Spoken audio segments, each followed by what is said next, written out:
Pessoal, vamos lá. Eu queria fechar esse domingão aqui com essa matéria do Jornal Nacional de ontem, sábado à noite. Falta de trabalhadores no comércio é a maior dos últimos 5 anos e as empresas estão tendo que oferecer mais benefícios para tentar atrair candidatos. E aí, sempre quando surge esse tipo de notícia, aparece um bolsonarista ricaço falando besteira, falando porcaria nas redes, dizendo que isso é culpa do Bolsa Família e porque o Bolsa Família agora aumentou, tal, as pessoas não querem mais trabalhar com empregos formais. Esse é o resultado do Bolsa Família. Olha só o desabafo de um produtor rural. Toda a sua safra para colher, mas não tem mão de obra suficiente. É o fim do mundo. E isso está acontecendo em todo o Brasil. Lembrando, pessoal, que nunca houve tanto emprego com carteira assinada como agora, tá? 39,1 milhão de pessoas que estão trabalhando com carteira assinada hoje. Recorde absoluto da série histórica. Então é o seguinte, ao invés dos caras reconhecerem que, olha, o desemprego é o menor da história. Por quê? Porque a economia cresceu 4 anos seguidos. Em 4 anos, a economia cresceu 14%. Tá? 2021, 2022, 2023, 2024. No final desse ano, se concretizando o crescimento de 2%, vai ser 16,3% de crescimento do PIB, tá? Acumulado em 5 anos. Então, isso fez cair o desemprego. É tão simples quanto isso. Mas aí é o seguinte, né, pessoal? A elite brasileira, tem até um vídeo hoje que é humilhante, porque a elite brasileira já teve, em certos momentos, a elite econômica, isso aí acompanhava também a pessoa ser uma elite também, de certa forma, intelectual. Não só falar vários idiomas, mas ter conhecimento ali de história, de política, economia. A pessoa tinha uma noção de mundo. A educação, às vezes, acompanhava a questão financeira. Mas hoje em dia, isso que a gente viu lá no programa, os filhos do Gugu e os filhos do Celso Portiolli, eles operaram esse vexame aqui em TV aberta, que viralizou hoje. Para o time azul. No Distrito Federal, em que cidade fica a Praça dos Três Poderes? No Distrito Federal, em que cidade fica a Praça dos Três Poderes? Responde ou passa?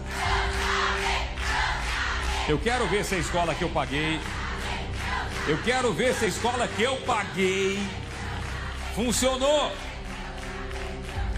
A gente passa, Não! Jogamos dinheiro fora! Eu, Gugu, Luiz Ricardo, nós jogamos dinheiro fora! Jogamos dinheiro fora da escola, não é possível! A gente saiu da escola faz tempo, Celso, eu morei nos Estados Unidos por 10 anos, não tem como você mandar essas perguntas pra gente. Ok, I know, but jogamos dinheiro fora! E são essas pessoas, pessoal, que aparecem aí daqui a uns anos como lideranças e tal, e como se fossem absolutamente geniais, falando asneiras. Prestem atenção que essa questão do Bolsa Família, quem no ano da eleição pegou o Bolsa Família em R$200, subiu para 400. Quando chegou em julho, ele viu que aquilo ali, ele não estava subindo na pesquisa, tá? Bolsonaro, em 2022. Aí ele foi lá, triplicou, colocou o Bolsa Família em R$600. E durante a eleição ainda fez a promessa de janeiro de 2023 colocar em 800. Ou seja, quem quadruplicou o valor do Bolsa Família por motivos eleitoreiros foi Jair Bolsonaro. E eles não falam nada sobre isso. Eles colocam como se o Bolsa Família fosse uma questão o Bolsa Família nesse valor aí fosse uma questão do Lula. E, aliás, uma coisa delinquente que o Bolsonaro fez, porque na época o salário mínimo era 1.212, ele aproximou demais o Bolsa Família do valor do próprio salário mínimo. E do ponto de vista econômico, é uma atrocidade, é uma barbeiragem muito grande. Por motivos óbvios, né? Inclusive, olha só como é que são as coisas. Poder 360, questão de 4 dias atrás, publicou uma matéria. Bolsa Família renova mínima de beneficiários com Lula em setembro. E mostrando o Bolsonaro saiu enfiando todo mundo para dentro do programa, na época da eleição, para tentar ganhar a eleição. E aumentou de 14 para 21 milhões de famílias. E agora, com o Lula, vem tendo até uma queda. 19 milhões, até pela alta do desemprego. As pessoas que estão empregadas com carteira assinada, elas acabam sendo desligadas do programa. Então vejam que é o contrário do que eles dizem, né? E aí eu queria agora mostrar a reportagem, agora com essa introdução, mostrar a reportagem do Jornal Nacional que mostra o que está acontecendo no Brasil. A falta de trabalhadores para preencher vagas no comércio é a maior nos últimos 5 anos e as empresas estão oferecendo mais benefícios para tentar atrair candidatos.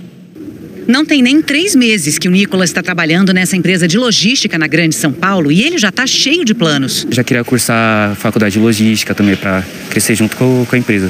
A empresa, que recebe 1 milhão de pacotes por dia, está apostando em mão de obra jovem para tentar preencher cerca de 60 vagas. A escassez de trabalhadores no setor é a maior dos últimos 5 anos. Um levantamento da Confederação Nacional do Comércio aponta falta de mão de obra em 57 das 100 principais profissões do varejo. Essa empresa aqui entrou em alerta para a falta de profissionais há 4 meses. E para atrair candidatos, passou a oferecer vários atrativos. O nosso piso hoje ele é cerca de 20% maior. Tá? E a gente também tem o presenteísmo. Então, quem não falta nenhum dia do mês, a gente dobra o vale alimentação do colaborador. E ainda assim tá difícil. O problema atinge principalmente o comércio eletrônico, como explica o economista-chefe da Confederação Nacional do Comércio. Nos últimos 12 meses, o salário médio de admissão no Brasil cresceu mais de 5%. E a gente tem algumas profissões no comércio em que esse salário de admissão chegou a crescer quase 10%, ou seja, um indício fortíssimo de escassez. É uma forma que o empregador tem de tentar resolver o problema dele de uma forma mais rápida. O profissional que mais falta no mercado é o operador de telemarketing. O salário inicial subiu quase o dobro da inflação dos últimos 12 meses. Depois vem analista de pesquisa de mercado e analista de negócios, que também tiveram alta nos salários. A Beatriz ficou 6 meses desempregada e conseguiu uma vaga como analista na empresa que já começou as contratações para Black Friday. A gente faz todo o acompanhamento da entrega do cliente, desde a chegada, na matriz aqui na nossa operação até a entrega para o cliente final. É tudo para ontem. Tudo para ontem. O que vai requerer mais tempo, segundo o economista-chefe da Confederação do Comércio, é a solução para a falta de mão de obra no setor. Só vai conseguir resolver esse problema de escassez, promover essa transição do mercado de trabalho analógico para o digital, elevando o grau de qualificação do trabalhador brasileiro. E só pra gente fechar, pessoal, eu queria comentar as entrevistas que o Barroso deu hoje, a Folha de São Paulo e a Globo News. Então, a primeira coisa, a saída dele do Supremo é uma possibilidade real. Eu achava que era fofoca, que era... Não, ele mesmo diz que sair do Supremo é uma possibilidade, mas não é uma certeza. Aí ele conta ali que a ex-mulher dele, que faleceu de câncer em 2023, que ele tinha um combinado com ela que quando ele saísse da presidência do STF, que ele sairia do STF. Tá? Então, que ele tá pensando realmente nessa possibilidade. E sobre a entrevista dele na Globo, eu achei a parte mais importante em que ele diz, olha, seria aceitável a conjunção, ou seja, o crime de abolição do Estado Democrático de Direito ser englobado pelo crime de golpe de Estado, que é mais grave. E ele, inclusive, votou a favor disso. Tá? Agora, me parece que qualquer coisa que venha no PL da dosimetria, além disso, me parece que ele vai julgar inconstitucional, tanto pelo que ele falou na Folha de São Paulo, falou que conversar sobre esse assunto agora é fora de hora, porque acabou de sair a condenação.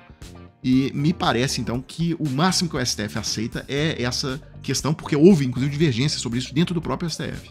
Eu só conversei sobre esse assunto uma vez, em abril deste ano, no funeral do Papa, que o presidente Lula me convidou a mim e ao presidente da Câmara e ao presidente do Senado, e nós fomos, e aí estivemos durante meia hora, 40 minutos, numa van, indo para a Basílica de São Pedro, engarrafados, e aí conversamos sobre esta possibilidade. Sobre o 8 de janeiro, não tinha havido ainda julgamento do presidente da República, do ex-presidente. E naquela ocasião, eles conversavam de fazer com que não fosse possível cumular a pena de golpe de Estado com a abolição violenta do Estado de Direito Democrático, que foi o meu voto. Eu dei penas menores no julgamento do 8 de janeiro. Aqueles que foram ao plenário, né? Antes de ir para a primeira turma. Os que foram para o plenário antes de ir para a primeira turma. E aí eu disse a eles que concordava porque aquela me parecia a melhor solução mesmo. E aí dar uma redução de pena e os bagrinhos cumpririam 2 anos e meio, mais ou menos, e sairiam da prisão, o que eu achava que estava de bom tamanho para os que não eram financiadores nem planejadores. Então, lá atrás, ao discutir as penas do 8 de janeiro, eu considerei razoável e talvez até desejável fundir, ou em direito penal chama-se consumção, em um crime de golpe de Estado, absorver o de Estado Democrático, isso é uma pena única. Era isso que se falava, e isso me parecia razoável, e eu continuo a achar que, independentemente do julgamento do presidente, eu não falo isso por casuísmo, essa pode ser uma solução razoável. E só mais uma coisa, eu queria comentar o editorial da Folha de São Paulo de hoje. Sob Fachin, será o novo presidente do STF, o Supremo precisa buscar a autocontenção. Concluído o julgamento que condenou Bolsonaro, a Corte deve abandonar o ativismo, heterodoxias e excessos. Além de tomar para si tarefas que caberiam à PGR, o Supremo invadiu a seara do Legislativo, como quando alterou o marco civil da internet. Inclusive, eles mencionam aqui, entre as decisões heterodoxas do STF estão, em especial, os intermináveis, opacos inquéritos a cargo do ministro Alexandre de Moraes, como das milícias digitais abertas em 2021, destinado a vigorar em 2026. Aqui é o seguinte, Estadão, Folha, vivem falando disso, da duração, reclamando, né, da duração desses inquéritos do golpe. Eu nunca vi essa preocupação no que diz respeito aos inquéritos da Lava Jato. Tá? Então a Lava Jato começou em 2014, quando a Lava Jato estava ali em 2019, ou seja, depois de 5 anos, tente procurar na Folha de São Paulo, no Estadão e tal, algum artigo, algum editorial criticando a duração dos inquéritos. Mas nada. Eles acharam, inclusive eles reclamaram quando os inquéritos foram arquivados. Aí vamos seguir aqui, pessoal. Essa crítica de ativismo do STF, heterodoxia do STF, eu acho que é uma crítica possível, tá? Mas a pessoa tem que ter histórico, a pessoa tem que ter credibilidade para fazer esse tipo de crítica. E eu não conheço no Brasil, até hoje, nenhum cidadão que tenha essa história. Tá? Muito menos a Folha de São Paulo, o Estadão. Porque, veja bem, quando o STF, contra a literalidade do Código de Processo Penal brasileiro e contra a literalidade da própria Constituição, autorizou a prisão em segunda instância, quando tanto o Código de Processo Penal quanto a Constituição falam em trânsito em julgado de sentença penal condenatória, bem, ali a Folha, o Estadão, aplaudiram quando o STF autorizou a prisão em segunda instância. Por quê? Porque isso aí era o contexto da prisão do Lula. Tá? O que estava por trás disso tudo era a prisão do Lula. Aí eles aplaudiram. Outra questão, a Folha aplaudiu uma decisão que eu considero correta do STF, mas é ativismo judicial. Ou pode ser considerado uma heterodoxia judicial. A aprovação do casamento do Brasil não foi feita pelo parlamento. Tá? Muito pelo contrário, o parlamento brasileiro, frequentemente, ele aprova em algumas comissões projetos de lei no sentido de proibir o casamento afetivo no Brasil. A questão do STF ter aprovado o casamento gay pode ser lido também como um ativismo, tá? Uma vez que não houve deliberação do parlamento. Mas a Folha, na verdade, é uma questão de conveniência. Quando a Folha apoia, ou digamos o ativismo, a heterodoxia, aí ela aplaude. Agora, quando ela não acha legal, como no caso do Marco Civil da Internet, aí ela questiona. Outro dia, inclusive, eu vi um cara na CNN falando dessa questão do ativismo judicial, do STF, não sei o quê. Se pegar o histórico, eu quero ver se esse cara criticou quando Gilmar Mendes, ou seja, é prerrogativa do presidente da República nomear ministro, tá na Constituição. Gilmar Mendes foi lá e suspendeu a nomeação do Lula como ministro da Dilma. Bem, na época, Folha de São Paulo, essa turma toda, todo mundo aí, apoiou o ativismo, apoiou a heterodoxia judicial. Né? Aí, anos depois, quando o STF fez a mesma coisa ali, cancelou um indulto presidencial do Daniel Silveira, vieram ali essas vozes dizer, olha aí, ativismo judicial. Não está na Constituição que o STF pode barrar um indulto dessa forma. O indulto é previsão que está na Constituição. Então é sempre assim. Eu acho, inclusive, que o cara no Brasil hoje que mais cai nesse tipo de contradição é o tal de Fernando Schuller, né? Aplaudiu todas essas heterodoxias do STF, todas, segunda instância, Gilmar Mendes cancelando posse de ministro, apoiou tudo. Depois, hoje em dia, vem apontar que o STF não poderia cancelar ali uma anistia vinda do Congresso para os golpistas. Inclusive, algumas questões, por exemplo, olha só essa situação. 2007, a Câmara dos Deputados consegue o número mínimo de assinaturas para abrir uma CPI contra o governo Lula na época, a CPI do apagão aéreo, tá? Depois daquele acidente com a Gol, depois com aquele acidente da TAM lá em Congonhas e tal. Aí, o que aconteceu? O presidente da Câmara, na época, o Arlindo Quinalha, que era do PT, não instaurou a CPI. O que o STF fez? Falou, não, a oposição, a CPI é um instrumento da oposição, eles conseguiram o número de assinaturas, eles têm o direito de ter a CPI, e ordenou a abertura da CPI. Na época, todos os bolsonaristas aplaudiram, inclusive tem um vídeo do Jair Bolsonaro aplaudindo essa decisão e tal.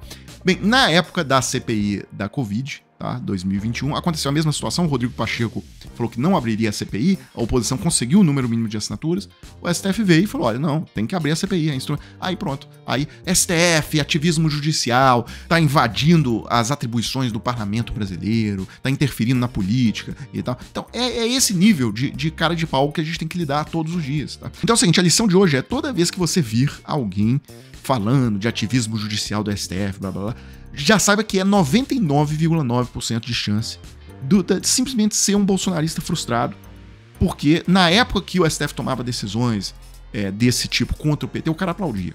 Tá? Então, na verdade, a questão do cara nunca foi limites de autocontenção do STF, nem nada disso. É só bolsonarismo do mais safado possível. Pessoal, agora é o seguinte, você tem interesse de trabalhar de casa 100% home office e fazer ali uma renda extra? É o seguinte, você vai falar com o Clayson agora e vai receber um presente, 3 aulas de graça. É isso mesmo, 3 aulas de graça. O Clayson vai te explicar tudo detalhadamente. Inclusive, olha só, pessoas que conversaram com o Clayson, tiveram resultados muito positivos e mandaram seus depoimentos para nós. Fazendo sucesso na plataforma da Magalu, fazendo sucesso também muita gente na plataforma do Mercado Livre.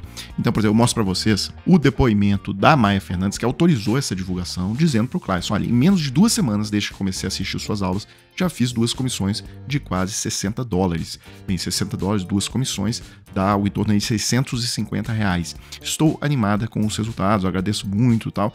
Então é o seguinte, pessoal, você que está interessado em receber as 3 aulas de graça, clica no link que está aqui embaixo na descrição do vídeo. Como eu já disse em várias ocasiões, isso aqui não é bet, isso aqui não é casa de apostas, isso aqui é trabalho sério de verdade. Então conversem lá com o Clayson para mais informações e assim eu fecho o vídeo agora e a gente se vê em uma próxima oportunidade.